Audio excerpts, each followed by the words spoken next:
Welcome. I'm Deanna Derhag with the AHA Network. My guest here today is Damon Wilson. He is the Director of International Security Program at the Atlantic Council and the former Director for European Affairs at the National Security Council. Mr. Wilson, would you comment for us today about the upcoming visit of Vice President Joe Biden to Ukraine and Georgia? Certainly, Deanna. It's a pleasure to be able to sit down with you and talk to you and AHA Network again about what I think is a very important development. I think the White House's announcement of Vice President Biden visiting Ukraine and Georgia is significant, and it's a very welcome step. I think it provides an opportunity for the United States as a country to demonstrate the importance of Ukraine and Georgia, and that our support for these two countries as they try to consolidate democracy is something that enjoys strong bipartisan support in the United States. It also is very important in that the White House, I think, is making clear that as it pursues a reset policy, pushes the reset button with Moscow, that this is a demonstration of the fact that the United States hopes to pursue this approach with the Russians without abandoning its friends or some of the principles underlying our relationships in the region. That's certainly what I take the visit's announcement to mean. I certainly hope that's the case, and I very much welcome and applaud Vice President Biden, who has a strong record on this from his time in the Senate, for ensuring that allies and friends that have been, frankly, a bit nervous and concerned about some of the approach and the work with Moscow, that this step is a real way to help reassure and demonstrate U.S. solidarity with our friends. Ukraine and Georgia. Could you tell us perhaps a few specific priorities that you believe should be discussed during this visit in Ukraine and in Georgia, please? Certainly. I think the details do matter for these trips, but first of all, the fact that he's going is what matters symbolically, and you can't underestimate the importance of that as a way to demonstrate to the people of Ukraine and the people of Georgia that the United States places a priority on these relationships, and that they are not on the back burner as we prioritize or pursue relations with Russia. So in the absence even of a very detailed substantive agenda, this is a good thing. It's an important thing. That said, what we do need to see is substance underpinning this. This is an opportunity for the administration to begin to lay out an agenda of cooperation with the government of Ukraine and with the government of Georgia about how we can partner with them to continue to advance the reform process. Frankly, Vice President Biden, I expect will take a message of support and solidarity for Ukraine and Georgia, but he also is likely going to be taking some tough messages.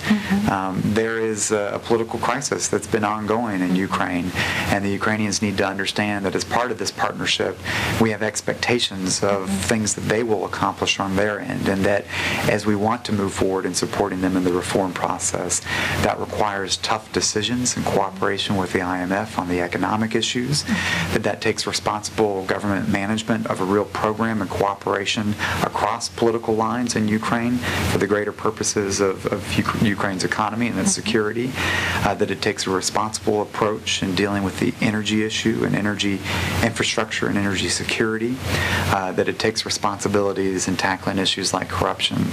In Georgia, I think the Vice President, while also taking a message of support and solidarity for a country that remains under tremendous stress as Russia continues to occupy South Ossetia and Abkhazia, and frankly, where there is a potential for quite a bit of volatility because of the Russians' failure to agree on a mechanism to manage potential incidents or potential violence. That message of support and solidarity will also need to be coupled with our expectations for continued effort on the part of the government to build democratic institutions, to deal with the opposition in a way that is credible, that respects civil liberties, that respects the political process, and provides an outlet for expression in a peaceful way, that delivers a strong message on the importance of free media and the development of civil society, as well as continued economic economic development. So there are certain priorities that I think need to be worked on both of these trips. Symbolically, very important, but there's also a pretty heavy, detailed agenda. Both of these relationships our bilateral relationships are underpinned by documents that I had the privilege to work on.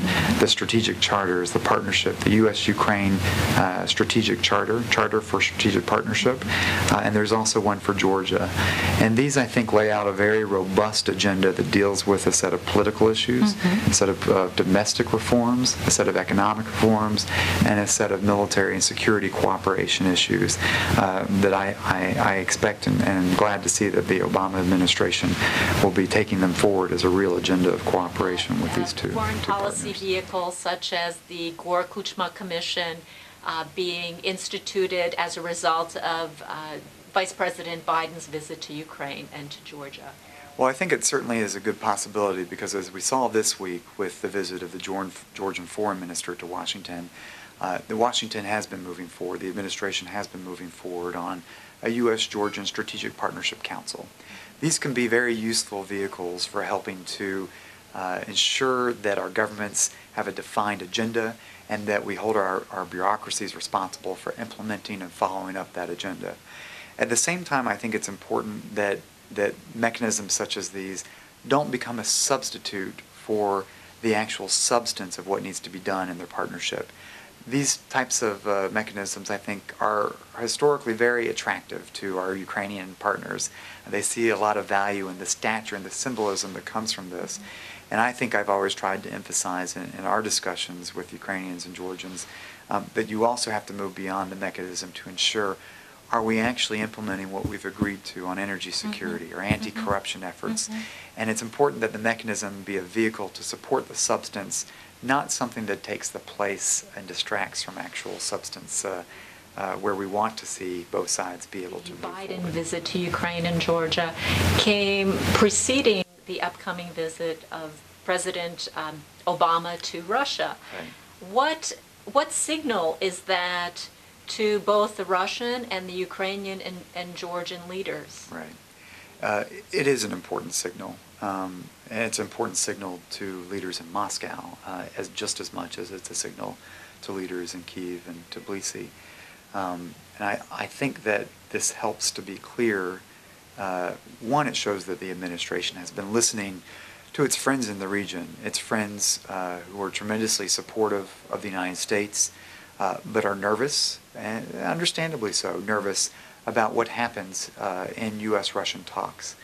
They're nervous because they aren't in those talks. They aren't party to that. And they've experienced the problem of great powers taking decisions about their futures in the past. And that's not the way that the United States does business. Sometimes what we hear from our Russian partners is that is the way they think about the region. And so when you've got a dynamic like that, I think a visit like this is very important to say that you are a partner in your own right with the United States. We have a relationship that stands independent of what we're doing with the Russians, but it also shows that we're going to consult with you both before and after, and that you are not the object of talks between the United States and Russia, but we have a healthy relationship that stands on its own feet. And so I think that the visit can help underscore that, to reassure Tbilisi and Kyiv, but also to make it clear to Moscow that we see these countries as our partners and not just the object of discussions between the United States and Russia. We don't do business like that. We shouldn't do business like that. And I think we need to resist Russian efforts to put us in a dynamic where they want us to approach them and think about the region in a way that we can to take decisions over the heads of people in the region.